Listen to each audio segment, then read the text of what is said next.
Hello everyone, আমি আজ activity base costing পড়াবো আপনাদের। তো তার জন্য আমি একটা প্রথমে ম্যাথ করে যে টুকে রেখেছি, এই ম্যাথটা আমি আজকে বোঝাবো। খুব ইজি এই চ্যাপ্টারটা, এটা 4 সেমে আছে, সেকেন্ড চ্যাপ্টার, 4 সেমে সেকেন্ড চ্যাপ্টার অ্যাক্টিভিটি বেস কস্টিংটা আমি আজকে পড়াবো।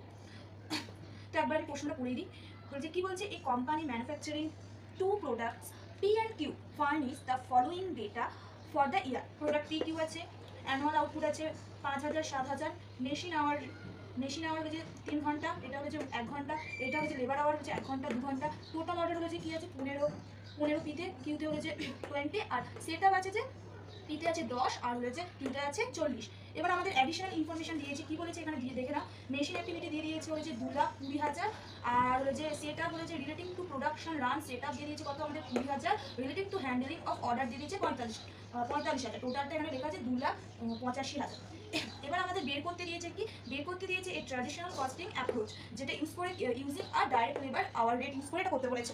আর বিতে কি বের করতে বলেছে, বলেছে অ্যাক্টিভিটি বেস কস্টিং অ্যাপ্রোচ, যেটা ইউজ করতে বলেছে কস্ট ড্রাইভার। তো আমাদের প্রথমে কি করতে হবে, প্রথমে আমাদের সূত্রটা জানতে হবে। ট্র্যাডিশনাল হলে যে কস্টিং এর সূত্রটা কি, ট্র্যাডিশনাল কস্টিং অ্যাপ্রোচ, এখানে ডাইরেক্ট আমি এর লিখে দিচ্ছি লেবার আর আওয়ার, এটা সূত্র কি আর না আর, ডাইরেক্ট লেবার আওয়ার রেট। এর সূত্র হলো যে total annual over rate by হচ্ছে টোটাল লেবার আওয়ার, এই লিখেছি আওয়ার, ঠিক আছে। এইটা আর অ্যাক্টিভিটিটা আমি এবিসি লিখছি। অ্যাক্টিভিটি বেস কস্টিং এ মেশিন আওয়ারের সূত্র হলো যে মেশিন আওয়ার রেট,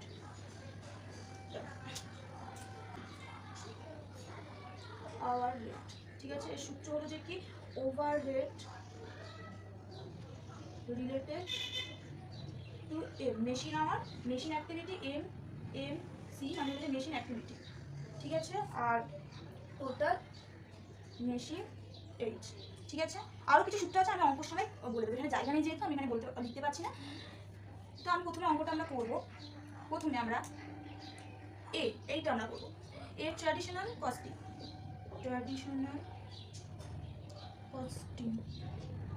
অ্যাপ্রোচ কি বের কোনটা ইউজ করে করতে পেরেছি, লেবার আওয়ার রেট, তাই আমি প্রথমে ডাইরেক্ট লেবার আওয়ার রেটটাই করতে, ডাইরেক্ট লেবার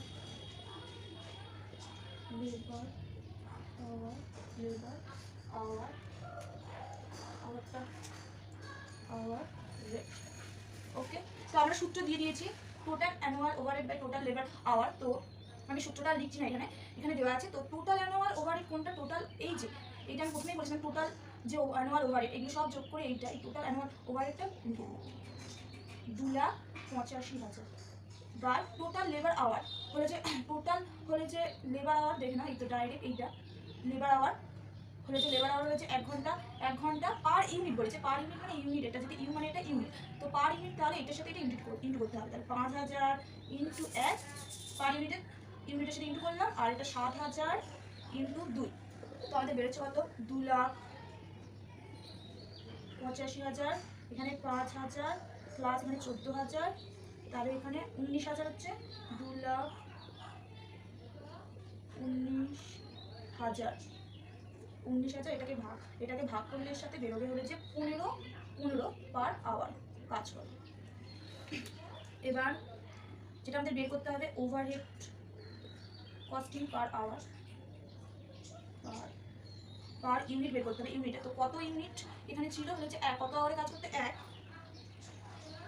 তাহলে পি এর ক্ষেত্রে হলে যে লেবার আওয়ার হলে যে 1, কত এখানে আবার বলে দিয়েছে কত টাকা করে পাবে, 15 হলে যে 15 পার আওয়ার, কত ঘন্টার জন্য 1 ঘন্টার জন্য পাবে, তাহলে এখানে 15, আর কি হলে যে 15 পার আওয়ার পাবে 2 ঘন্টার জন্য, 2 ঘন্টার সাথে ইন্টু করলে 15 ইন্টু 2 30, ওকে। অঙ্কটা সবাই বুঝেছ?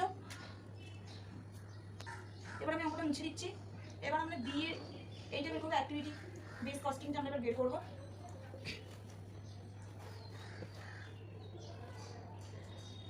কীভাবে দেখো, এইটা করবো,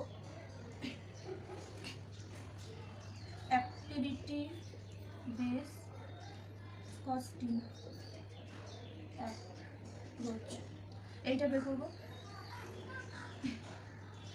প্রথমে বের করতে হবে machine hour rate. Machine hour rate বের করতে হবে। ফর্মুলা আমরা বলে দিয়েছি, over rate related to machine হলে যে এখানে অ্যাক্টিভিটি, এটা অ্যাক্টিভিটি এটা অ্যাক্টিভিটি।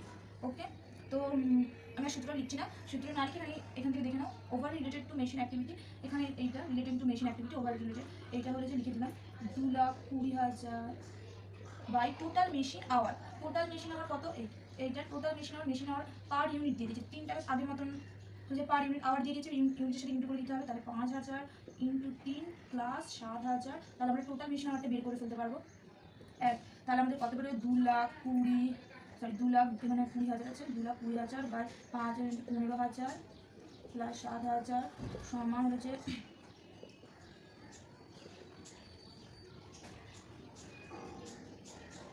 এটা করলে 22,000 যোগ করলে, তাহলে এটাকে আমরা ভাগ করে দিলে কত বেরোবে? এত পার আওয়ার। ওকে, এত পার আওয়ার।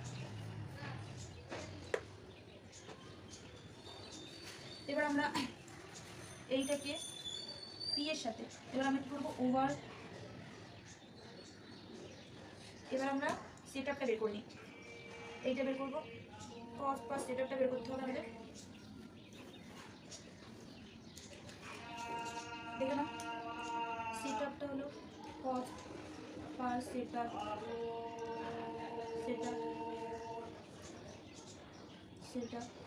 সমান সমান কি? Over rate. এটা আমি লিখে নিই, মানে জায়গা ছিল না, লিখে দিচ্ছি ওভার রেট। সূত্রটা হলো over rate related to set up. এইটা over rate related to set up S U লিখে দিচ্ছি সেট আপ বাই হলো যে টোটাল নাম্বার অফ এইটা total number of set up. Okay, তো over rate related to set up বলে এখানে 20,000 amount, আর এখানে হলে যে দুটো যোগ করলে 10 প্লাস 40 50 সমান সমান 50টা। কী হলো? 2,50,000। তাহলে বেরোলো আমার এটার সাথে করলে 400 হবে। 400 পার সেট আপ। ওকে, এবার আমরা এটা মুছে দিই, সেট আপটা মুছে দিই। এবার আমরা বের করবো পারচেস অর্ডার। এখানে অর্ডার কত? Purchase order, cost per purchase অর্ডারটা আমাদের বের করতে হবে। Cost per purchase order. Okay, এর সূত্রটা কি? সূত্রটা আমি বলে দিচ্ছি, ওভার রেট আর লিখে দিচ্ছি রিলেটেড টু এইটা অর্ডার, রিলেটেড টু ও লিখে দিচ্ছি অর্ডার রিলেটেড, আর এখানে নিচে বাই টোটাল নাম্বার অফ এইটা অর্ডার, কত নাম্বার অফ অর্ডার ও লিখে দিচ্ছি। তো ওভার রিলেটেড টু অর্ডার হয়েছে, এখানে দিয়ে দিয়েছে 45,000। একটা হেডফোন নাম্বার অফ অর্ডার হয়েছে 35, তার এটা ভাগ করলে বেরোচ্ছে অর্ডার। আরেকবার বলে আমার কথা চলে আসছে। তো এই ম্যাথটা বুঝে নাও, কস্ট পার পারচেস অর্ডার সূত্রটা যেহেতু আমি দিয়ে নিই, তো এখানে দেখে নাও। ওভার রেট হলে যে আর মানে রিলেটেড টু অর্ডার, এইটা অর্ডার 45,000, আর টোটাল নাম্বার অফ অর্ডার হলে যে 15 যোগ 20 35 হয়েছে। এটাকে ভাগ করলে হচ্ছে 600 পার অর্ডার। এবার আমাদের over rate cost per unit বের করতে হবে। তার জন্য আমি এখানে over rate cost per unit বের করতে হবে। পি আর কিউ, ইউনিট আমাদের প্রোডাক্ট আছে কত? P R Q. তো মেশিন রিলেটেড ওভারহেড কত বেরিয়েছিল আমাদের? প্রথমটা বেরিয়েছে 10, আর কত হলে যে মেশিন কাজ করে কত? 3 আওয়ার কাজ করে। 3 আওয়ার পার ইউনিট যেহেতু 5,000 ইন্টু করলে হলে 5,000 ইন্টু 3 15,000, আর এই 10টা বেরোলো কত? 15,000 আর 10 1,50,000। আর এইটা হলে যে 7,000 আর 1 হলে যে 7,000 আমি করছি না, 7,000 আর 10 হলে 70,000। ওকে, তারপরে হলো যেটা আমরা বের করেছিলাম কস্ট পার সেট আপ লিখে দিচ্ছি সেট আপ রিলেটেড ওভারহেড, লিখে দিচ্ছি ওভারহেড কত বেরিয়েছিল? 400 বেরিয়েছিল। 400 বেরিয়েছিল। সেট আপ কত ছিল? পি এর ক্ষেত্রে 10 ছিল, তাহলে এটা যে 10 ইন্টু 400 মানে হলে 4,000, আর এটার ক্ষেত্রে 40, কিউ এর ক্ষেত্রে 40 ইন্টু 400 মানে হচ্ছে 16,000। তারপর হলো যে পারচেস রিলেটেড অর্ডার, ও লিখে দিচ্ছি পারচেস রিলেটেড অর্ডার কত বেরিয়েছিল 600 পার আওয়ার পার অর্ডার তার কত অর্ডার ছিল পিতে ছিল যে 15 ইন্টু 600, আর এটা হলো যে 20 ইন্টু 600, তাহলে মানে 1200, আর এখানে হলো যে 9,000। ওকে, এটাকে যোগ করতে হবে, যোগ করে বেরোচ্ছে 1,83,000, আর এটা হলো যে 1,22,000। ঠিক আছে, এটা টোটাল ওভারহেড কস্ট এটা দিচ্ছি। এবার কস্ট পার ইউনিট কত ছিল, পি এর ক্ষেত্রে ছিল 5,000, ইউনিটের সাথে ভাগ করে দিলে হয়ে যাবে আমাদের কস্ট পার হলে যে ওভারহেড কস্ট পার ইউনিট তাহলে বেরিয়ে যাবে। বের করবো কি ওভারহেড, যেটা আমি প্রথমে ওভারহেড কস্ট পার ইউনিট এটা বের করবো, ওভারহেড এটা ভাগ করে দিলে হয়ে যাবে কস্ট পি ইউনিট নিয়েছি, তাহলে ভাগ করে এটা বেরোচ্ছে হয়েছে 32,060, আর এটা হলো যে 17,043, আর এটা হচ্ছে 32.60। অঙ্কটা তাহলে বুঝে গেছো তোমরা? কিছুই নয়, শুধু সূত্রের সাথে আমাদের করতে হবে, আর পার ইউনিটের ক্ষেত্রে ইউনিটের সাথে ভাগ করে দিলে হয়ে যাবে। তো এই অঙ্কটা হয়ে গেল, আমি এটা মুছে দিই।